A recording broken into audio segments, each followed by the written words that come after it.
Ya, Assalamualaikum warahmatullahi wabarakatuh. Berjumpa kembali teman-teman dengan saya di mata kuliah biogeografi dan alhamdulillah kita sudah menginjak ke minggu kelima, dan kita di minggu kelima ini akan melanjutkan bahasan-bahasan kita di minggu-minggu sebelumnya terkait dengan mata kuliah biogeografi. Di minggu kelima ini kita akan membahas tentang faktor pembatas. Apa itu faktor pembatas? Sedikit saya flashback kemarin ya. Jadi ketika di minggu keempat kemarin kita sudah belajar tentang yang namanya habitat.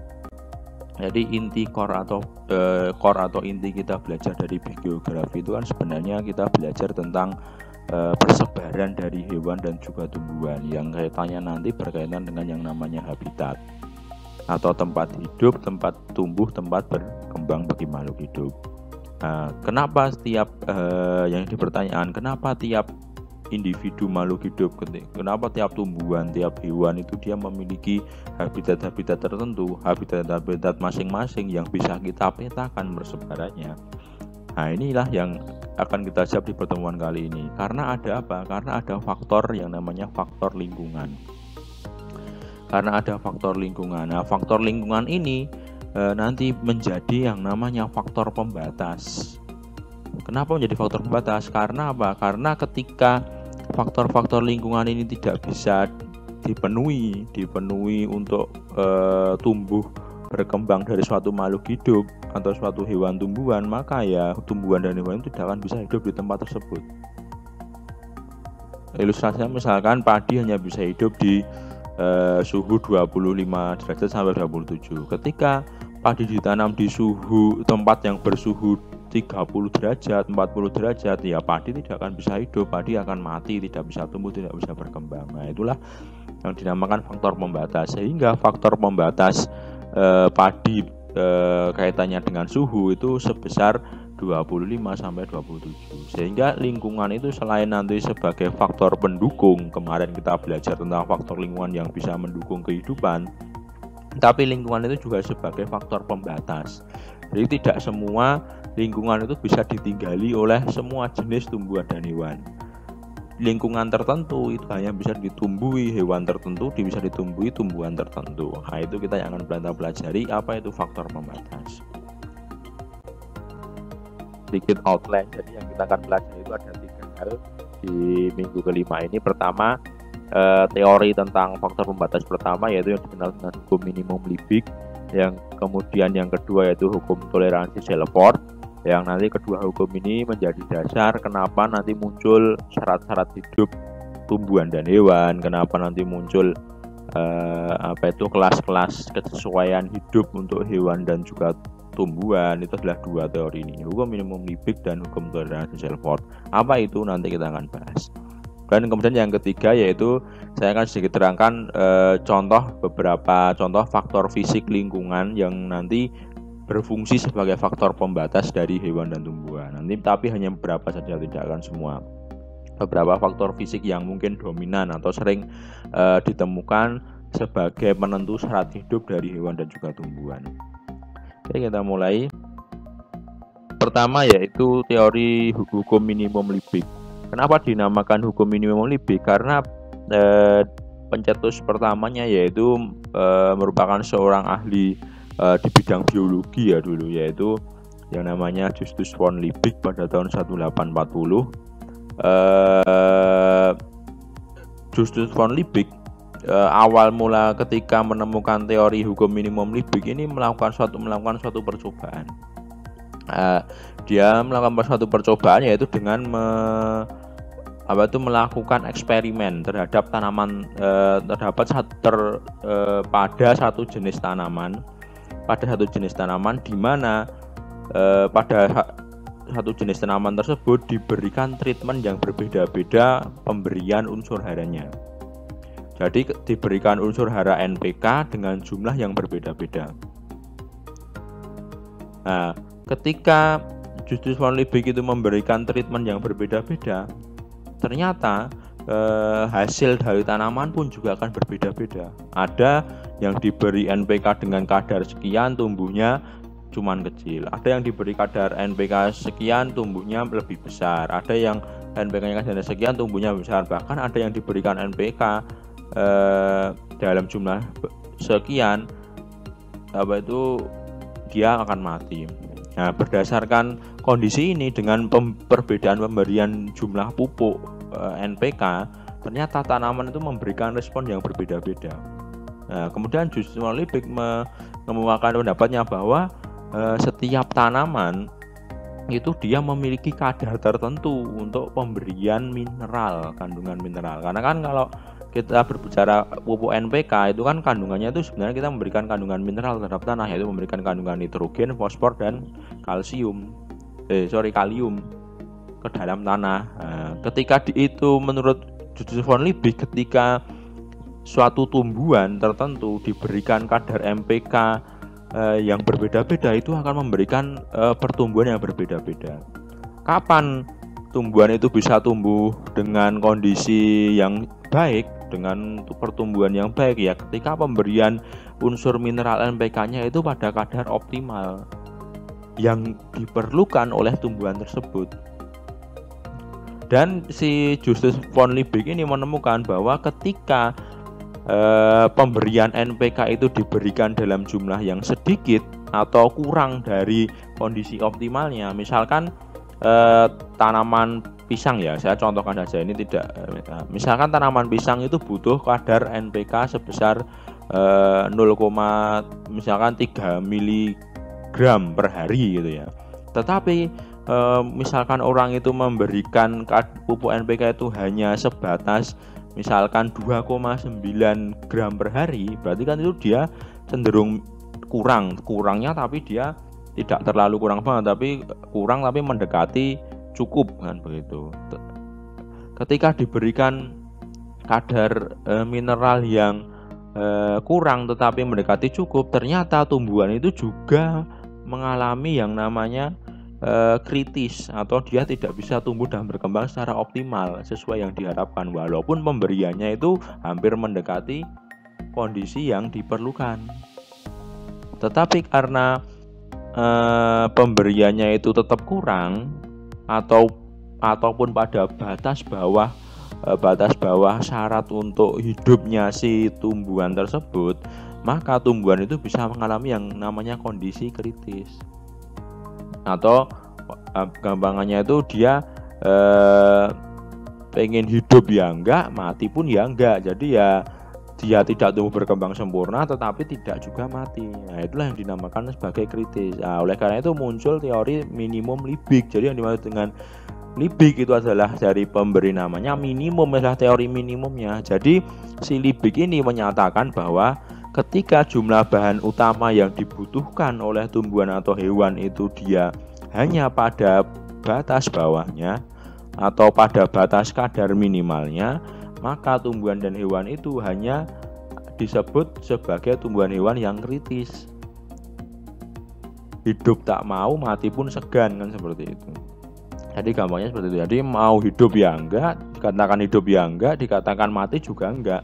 Ya hidupnya hanya gitu-gitu aja namanya, tidak ada variasinya.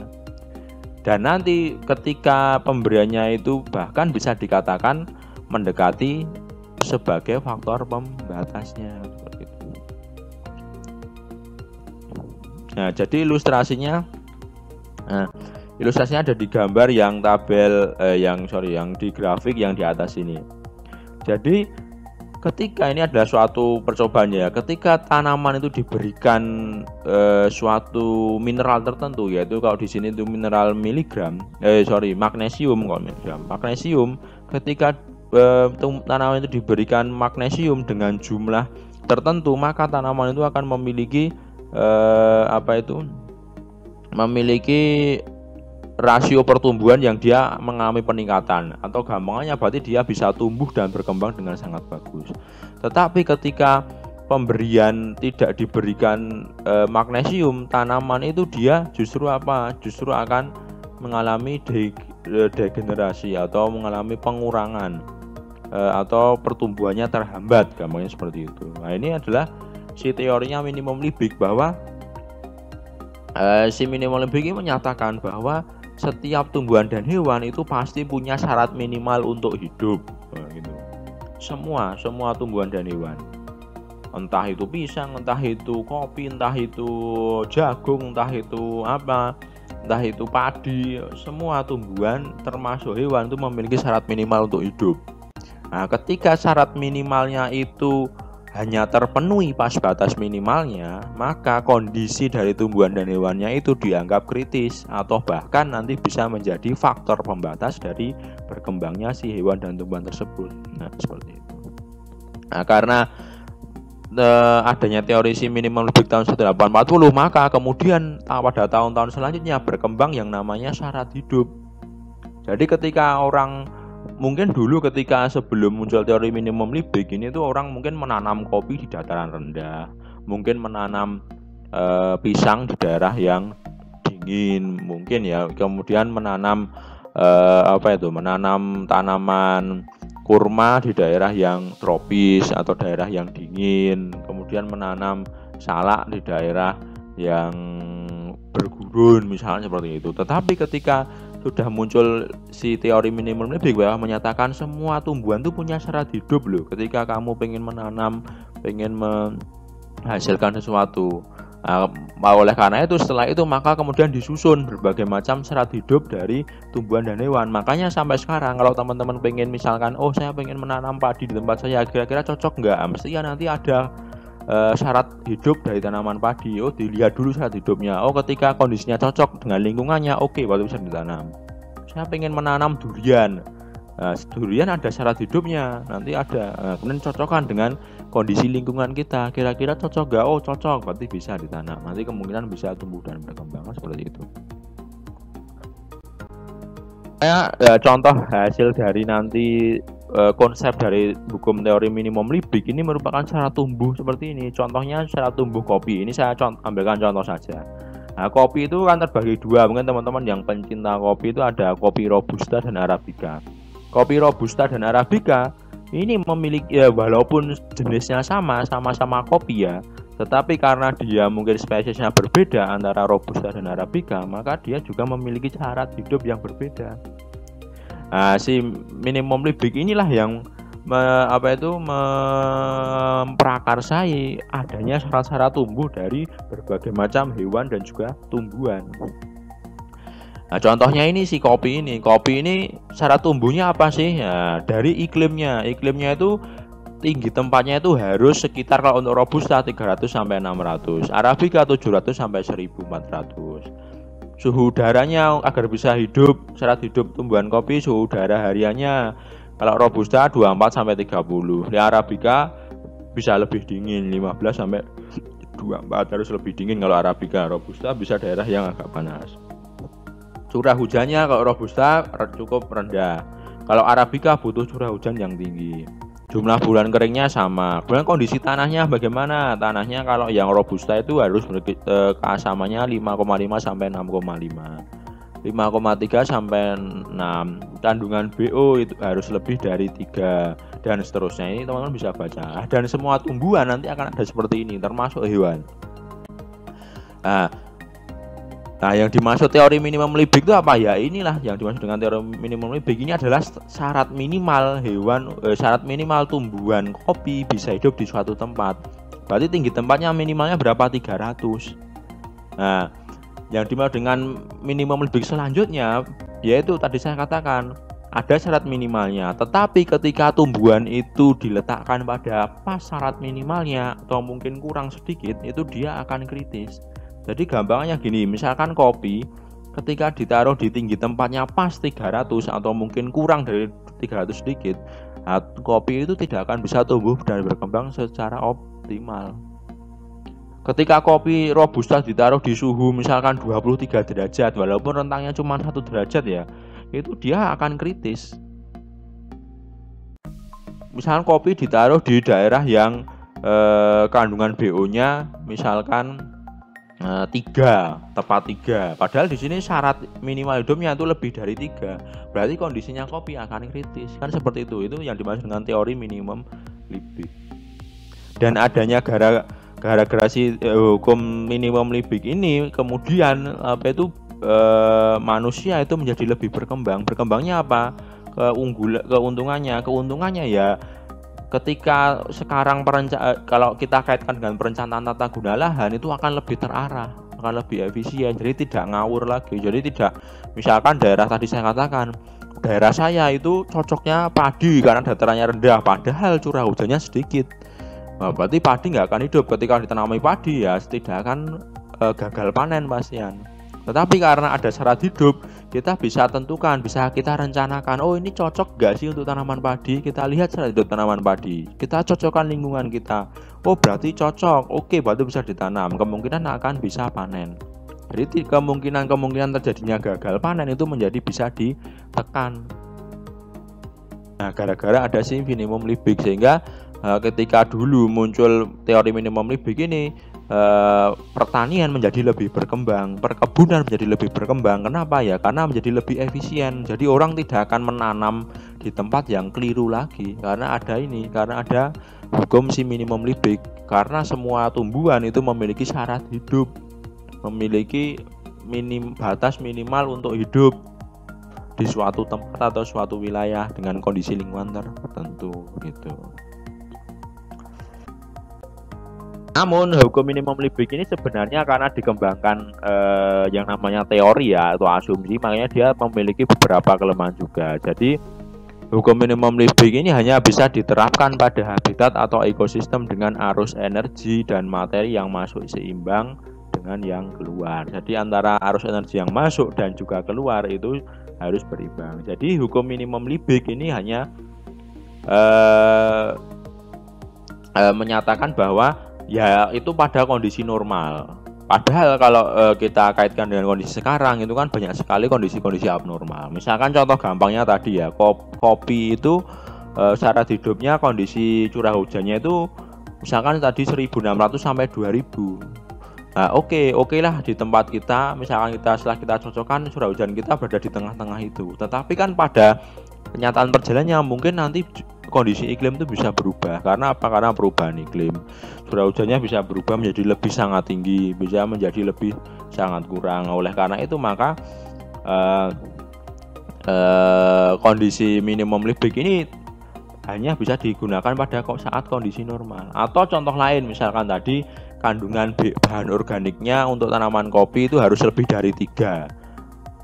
Nah itu pada kondisi pemberian atau kondisi bahan organik, pemberian atau arus energi yang dimasukkan ke dalam tanah, bahan organiknya harus terus sama.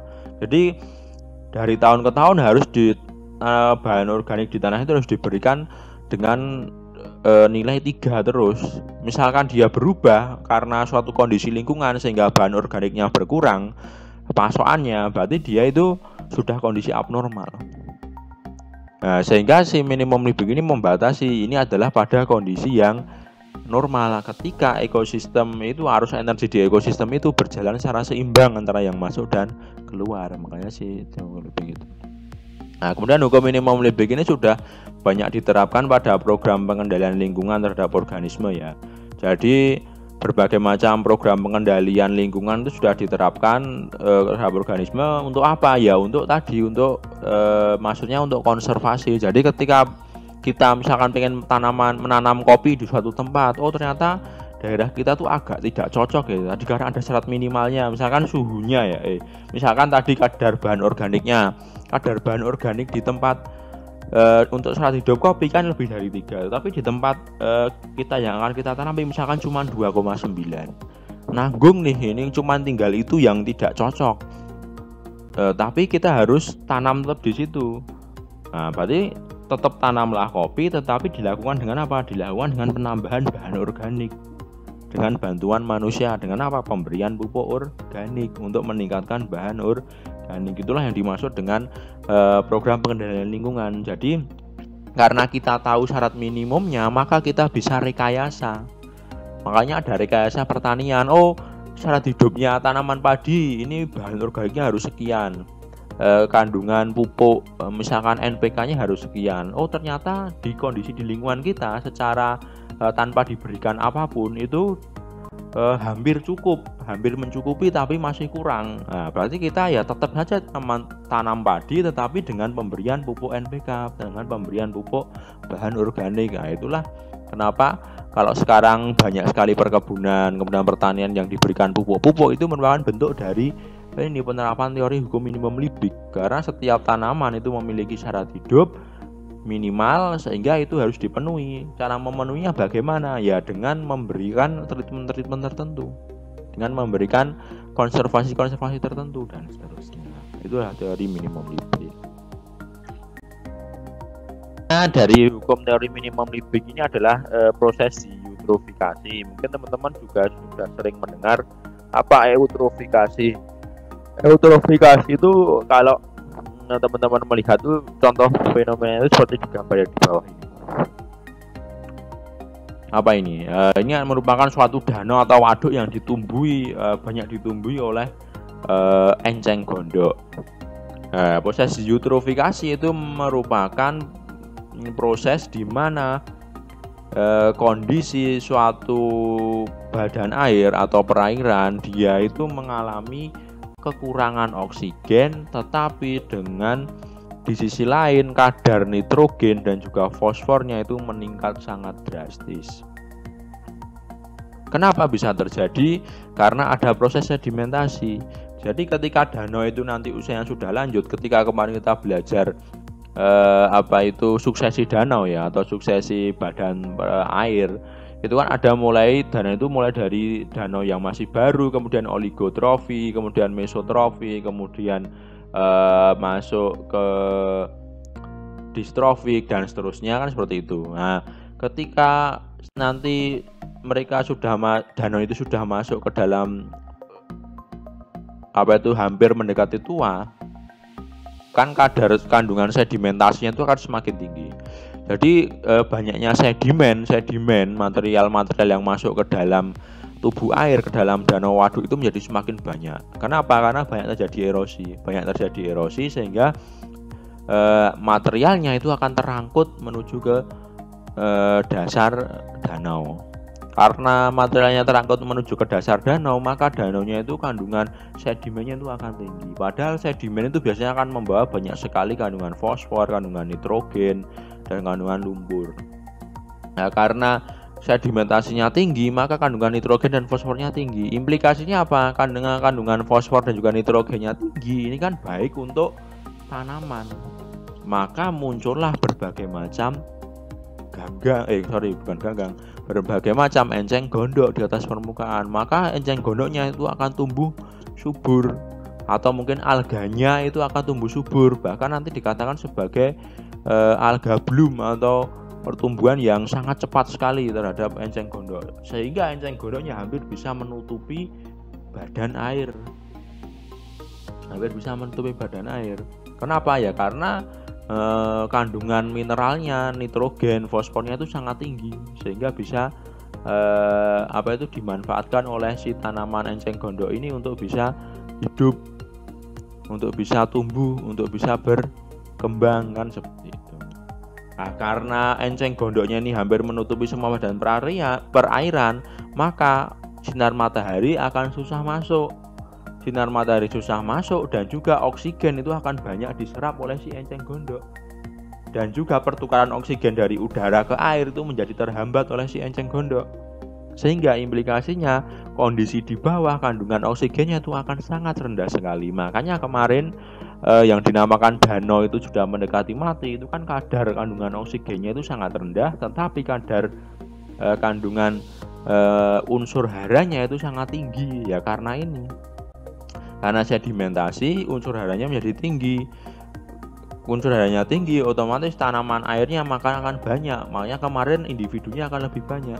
Tanaman airnya banyak, otomatis oksigennya menipis di dalam perairan. Karena oksigennya semakin menipis, maka hewan tidak akan bisa hidup. Maka hewan-hewan yang ada di dasar danau, termasuk plankton dan seterusnya, itu tidak akan bisa hidup, pertumbuhannya menjadi terhambat. Karena apa? Kekurangan oksigen, kekurangan bahan makanan. Karena kandungan bahan organiknya tinggi, unsur haranya tinggi, tetapi sinar matahari tidak bisa masuk, oksigen menjadi terhambat pertukarannya dan seterusnya. Inilah yang dinamakan eutrofikasi.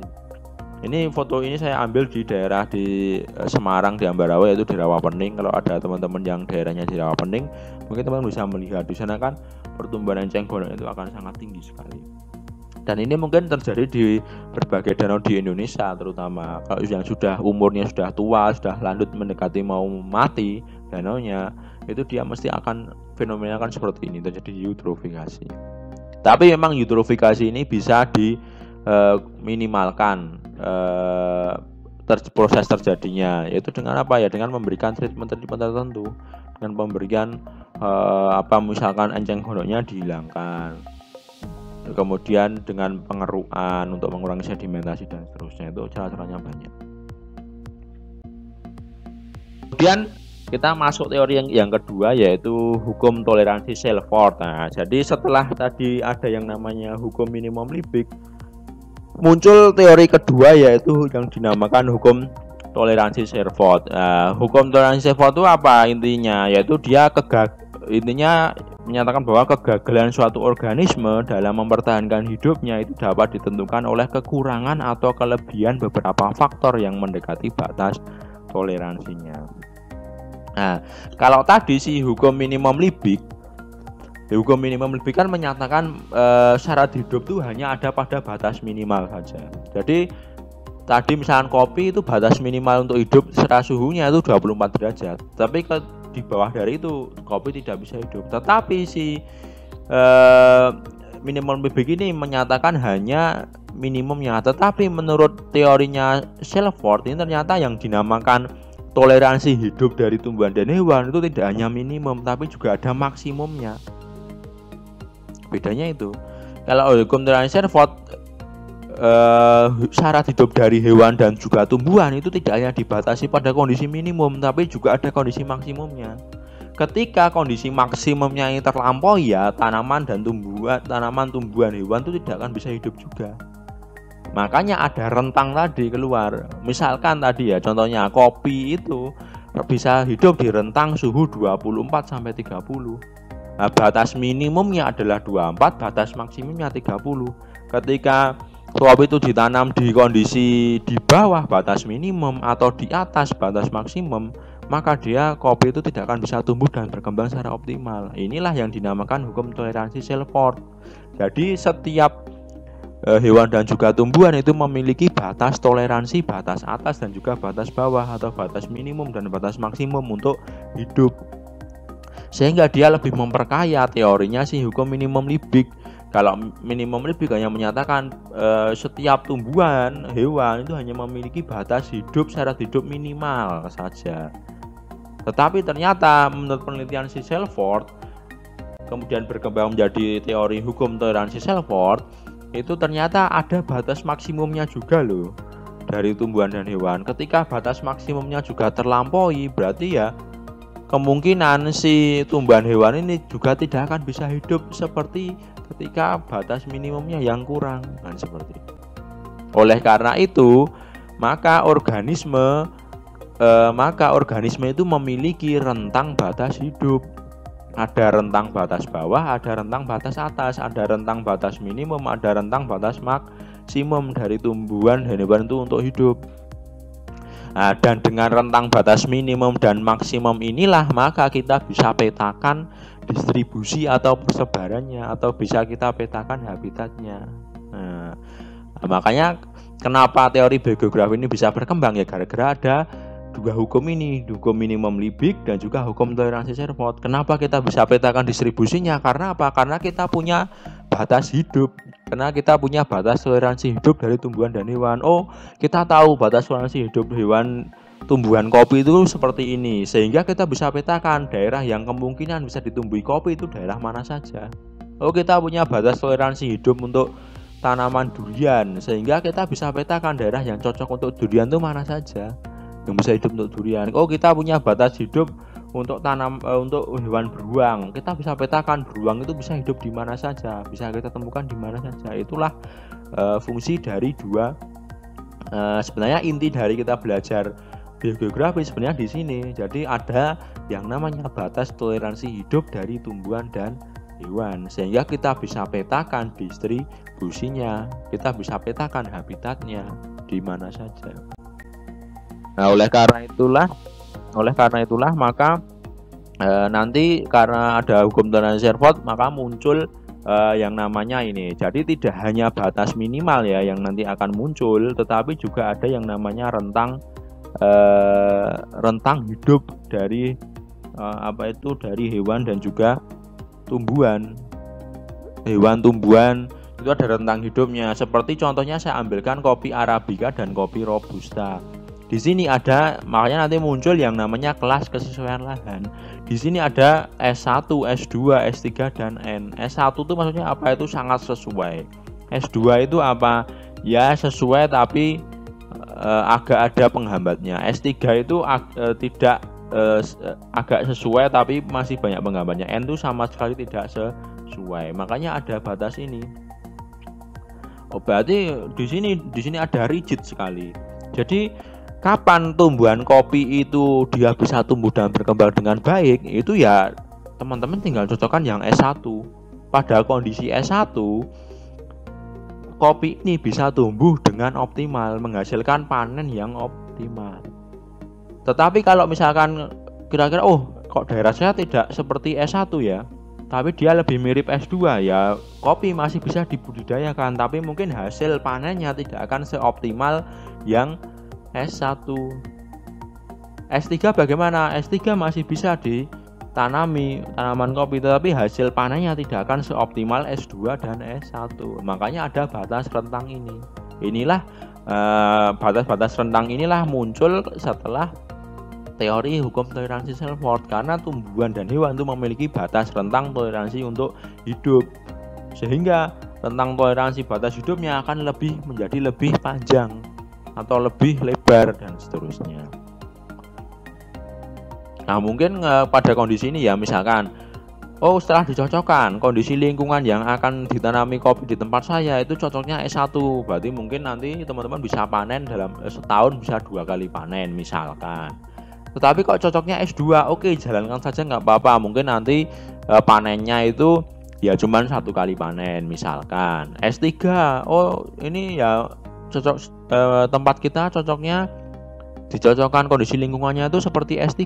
Berarti tetap saja tanami kopi nggak apa-apa, tapi mungkin hasil panennya ya mungkin bisa setahun sekali, tetapi hasilnya tidak akan sebesar yang S2 kan, seperti itu, tapi tetap menghasilkan. Tetapi kalau kondisinya misalkan masuk kriteria N, setelah dicocokkan kondisi lingkungannya masuk kriteria N, ya bagaimana? Ya sudah, tidak usah ditanami kopi. Kenapa? Karena ditanami pun tidak akan bisa menghasilkan. Ya kopinya mungkin tetap hidup, tetapi tidak tapi kritis kondisinya, ya tidak berbuah, mungkin tidak bisa menghasilkan kopi yang bagus dan seterusnya, tidak akan bisa digunakan. Nah, inilah makanya kenapa muncul kelas kesesuaian ini, dan dengan kelas kesesuaian ini maka kita bisa petakan distribusinya, termasuk nanti kita bisa arahkan perencanaan kaitannya dengan tata guna lahan.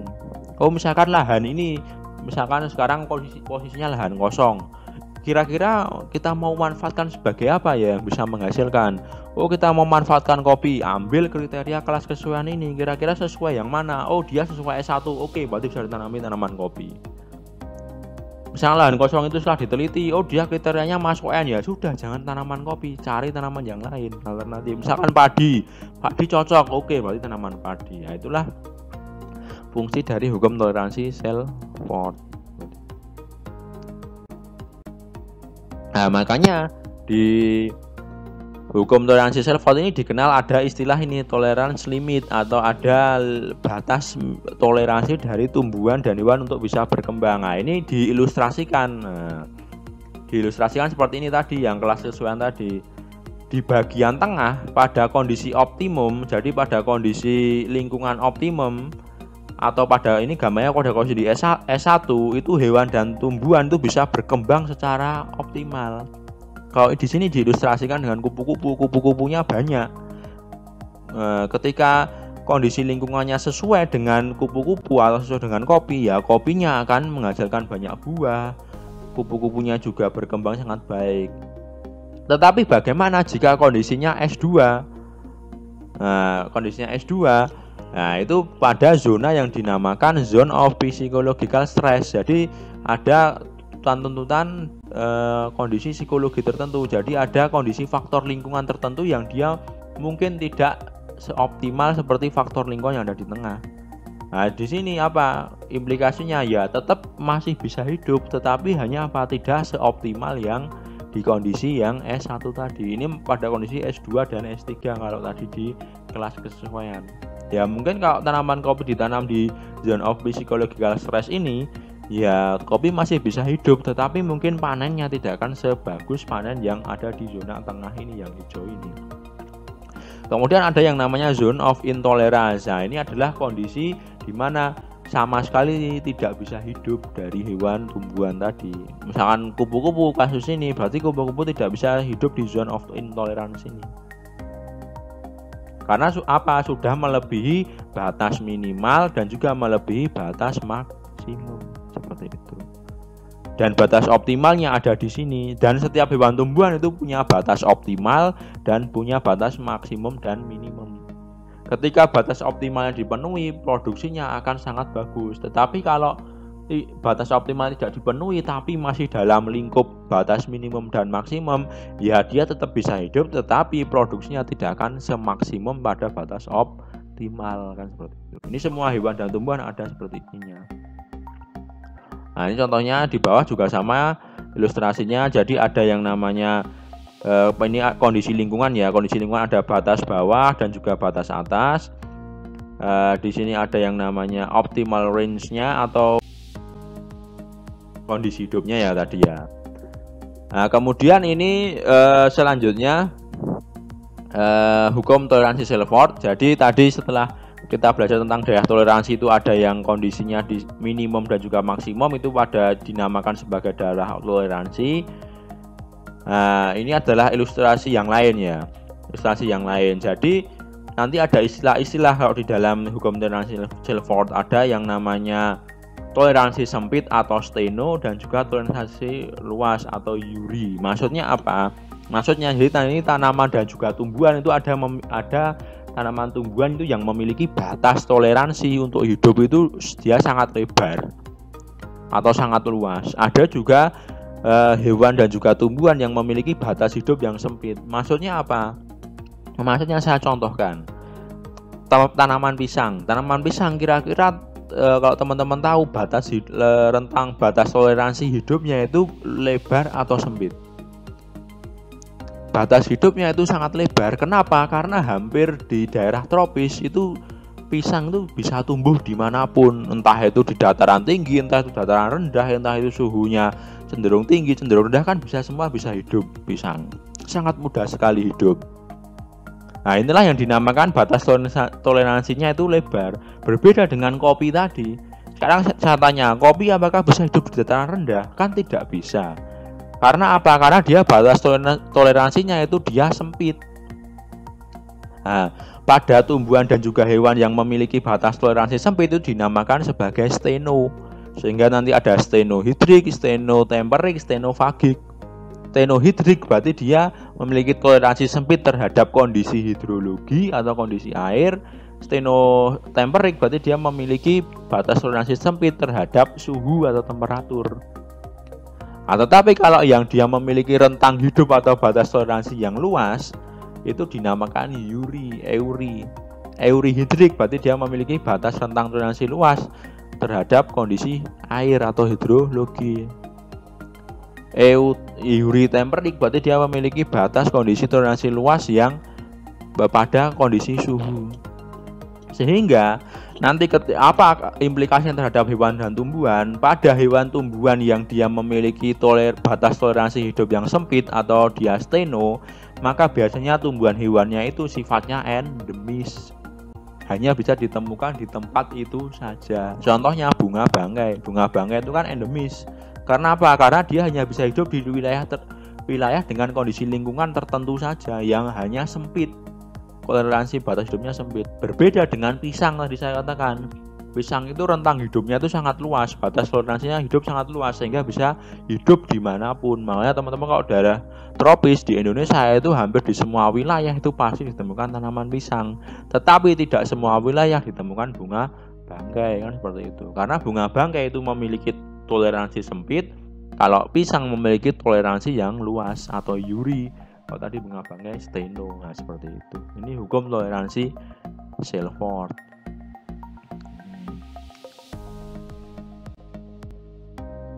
Oke, setelah itu kita lanjutkan.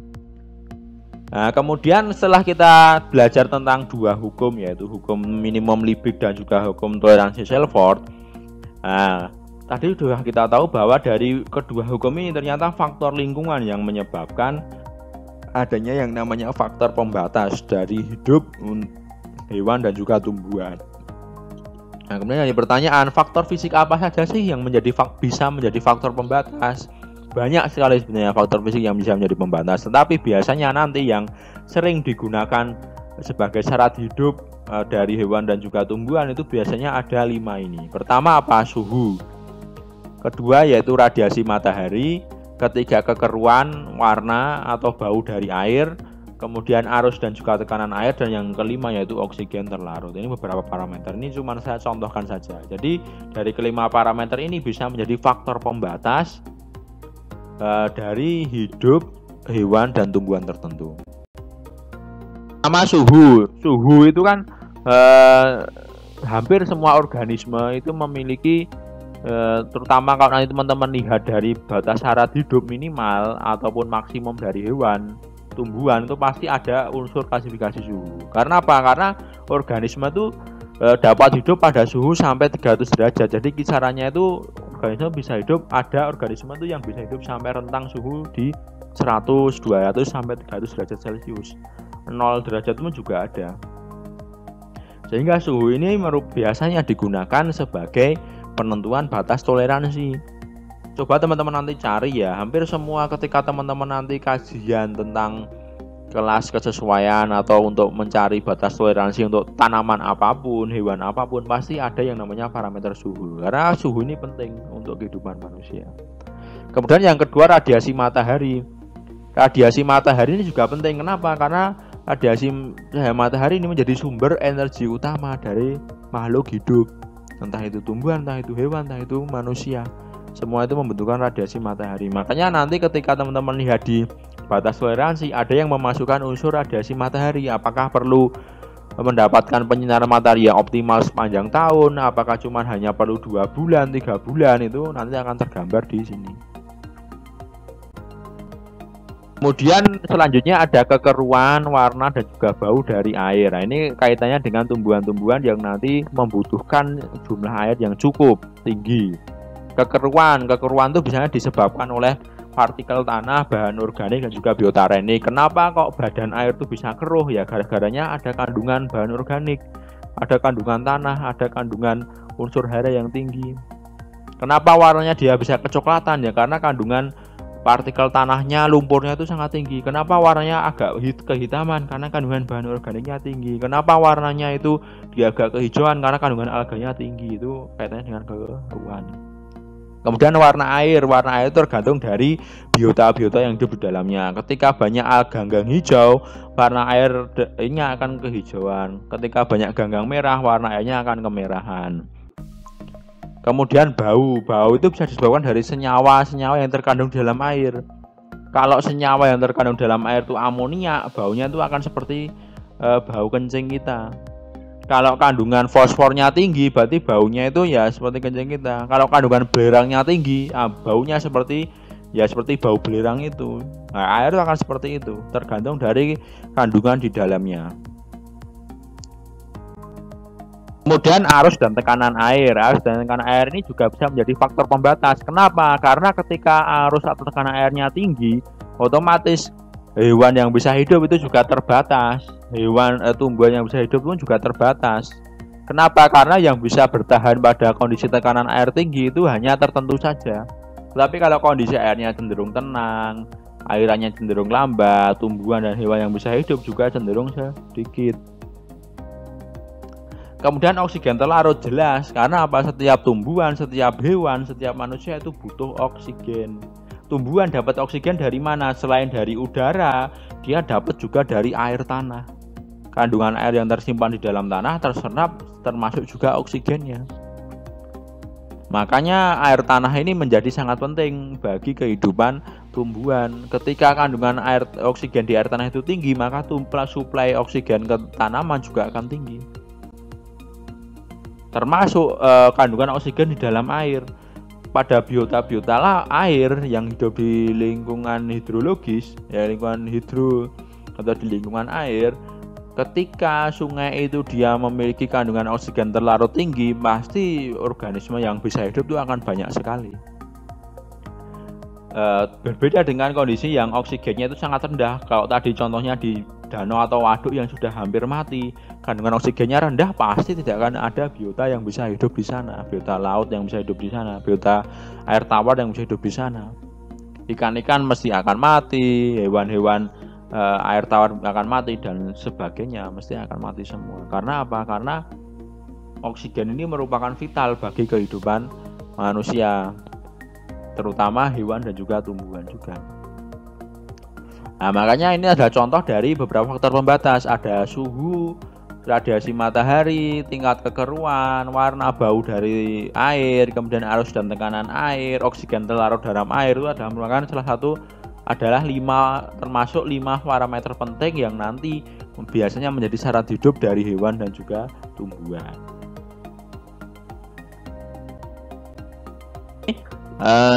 Kira-kira itu yang bisa saya sampaikan terkait dengan faktor pembatas. Jadi maksudnya apa? Jadi maksudnya sebenarnya inti dari kita belajar biogeografi itu ada di sini. Jadi ketika kita tahu batas toleransi, kita tahu faktor pembatas, kita tahu tentang syarat hidup dari hewan dan juga tumbuhan, kita maka bisa petakan persebarannya. Jadi kita bisa petakan juga habitatnya. Oh, ternyata tumbuhan A ini bisa hidup dengan batas toleransi lingkungan seperti ini, dengan suhu seperti ini, dengan curah hujan seperti ini, dengan kondisi tanah seperti ini. Maka kita bisa petakan, oh ini daerah yang bisa hidup mereka, wilayah hidup mereka itu seperti ini. Kita bisa petakan. Oh, hewan ini memiliki batas toleransi yang seperti ini, sehingga kita bisa petakan dan seterusnya. Nah, oleh karena itu dan yang menyebabkan kenapa ada faktor pembatas itu adalah kondisi lingkungannya. Apakah kondisi lingkungannya mendukung atau tidak? Ketika itu mendukung, berarti dia menjadi faktor potensi. Tetapi ketika kondisi lingkungannya tidak mendukung, dia menjadi faktor pembatas untuk hidup dari tumbuhan dan hewan. Oke, kira-kira itu saja yang bisa saya sampaikan di minggu kelima ini. Semoga nanti apa yang saya sampaikan ini bisa bermanfaat bagi teman-teman. Ada kurang dan lebihnya saya mohon maaf. Saya tutup. Billahi taufiq wal hidayah. Wassalamualaikum warahmatullahi wabarakatuh.